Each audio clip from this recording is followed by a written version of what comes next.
All right, let's get right into it. Today, we're looking at a story that's unfolding right now, and honestly, it has huge implications for pretty much everyone. We're talking about a shockwave of automation that isn't some sci-fi movie anymore. It is happening today. Just look at this number. 500,000. 500,000.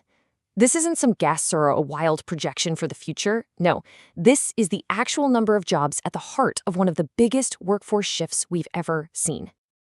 And hey, that's not just my take on it. The source material we're looking at uses this exact phrase to describe what's going on: the largest single corporate workforce displacement ever disclosed. So what in the world is happening here?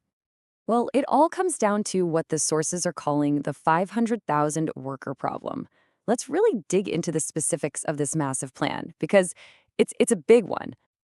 So this isn't happening overnight. It's a calculated 8-year plan. According to our sources, it all came to light this year. By 2028, they expect to be right in the middle of their big robotics rollout. And the end game? By 2033, they want 75% of their operations automated, which means those human jobs are just gone. So, who's on the front line of all this? We're talking about the very backbone of the company: the warehouse staff, the sorting and packing teams, the logistics coordinators. And here's the really tough part.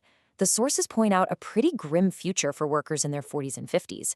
They're expected to face catastrophic reemployment prospects because the job market is about to be flooded with people who have the exact same skills. The source material uses a really chilling term to describe how these workers are apparently being seen inside the company: temporary placeholders. Just let that sink in for a second. The very people who helped build this logistics empire are allegedly seen as just temporary assets, just keeping the seat warm until a machine can do it cheaper. But look, it's really tempting to just write this off as a story about Amazon. But that would be a huge mistake. And that brings us to the next point. This is an automation domino effect. We've got to understand why this is so much bigger than just one company's balance sheet. Because the uncomfortable truth is, it's not just Amazon, not by a long shot. And you can bet it is definitely not just warehouses. I mean, the reach of this trend is just staggering. Automation isn't just for factory floors anymore. It's coming for retail jobs, delivery jobs, logistics, even traditional office jobs. This wave is washing over pretty much every single industry. Which means, ready or not, it's coming for your industry too. This forces us all to face a really tough question, one that comes straight from the source material.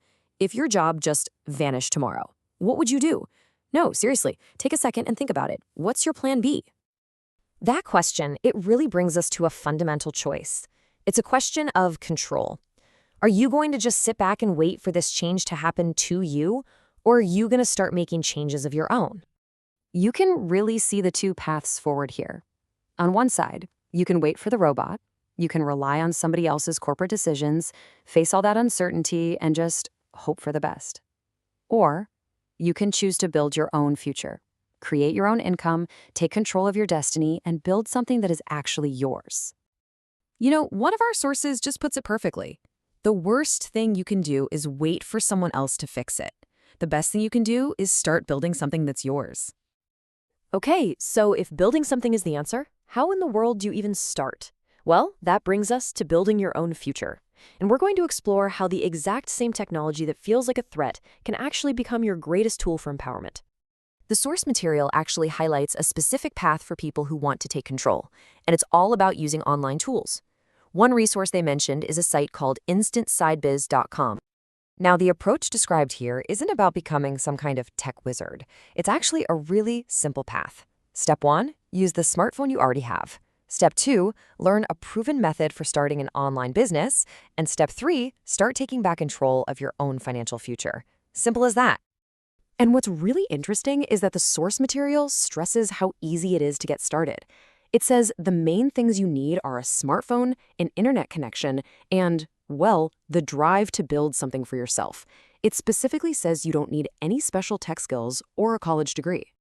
And that brings us to our final, and honestly, our most important section, your first step today. Because if there's one big takeaway from all of this, it's simple. Don't wait to be replaced.